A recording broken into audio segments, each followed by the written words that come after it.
ആരാണ് പോയത്, എപ്പോഴാണ് പോയത്, അവസാനം എന്തു പറഞ്ഞിട്ടാ പോയത്, എന്താണ് അവസാനം കഴിച്ചത്?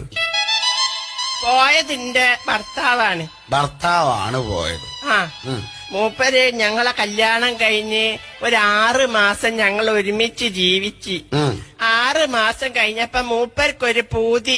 അപ്പൊ 6 മാസം കഴിഞ്ഞപ്പോഴാണ് മൂപ്പർക്ക് പൂതി. ഗൾഫ് പോവാൻ. ശരി, ഗൾഫ് പോവാൻ. അങ്ങനെ മൂപ്പരെ പൂതിയല്ലേന്നും വിചാരിച്ചിട്ട് ഞാൻ എന്റെ പണ്ടങ്ങളെ മുഴുവൻ വിറ്റിട്ട് ഇയാളെ ഗൾഫിലേക്ക് പറഞ്ഞയച്ച്. ഇപ്പൊ 12 കൊല്ലായിട്ടൊരു വിവരവും ഇല്ല. ചിരിക്കരുത്. അല്ല കരഞ്ഞതാ. കരഞ്ഞതല്ലേ? എന്തൊരാളാണ്ട ഈ മുത്തു പോലത്തെ പെൺകുട്ടീനെ 6 മാസം കൂടെ ഈ കഴിഞ്ഞിട്ട് ഓള സ്വർണ്ണമൊക്കെ വാങ്ങി ഇയാണ്ട് ദുബായി പോയി. ദുബായിലല്ല പോയത്? എന്താ ഓള സൗണ്ട്? എന്ത് പണിയാണടാ ഈ കാണിച്ചത്?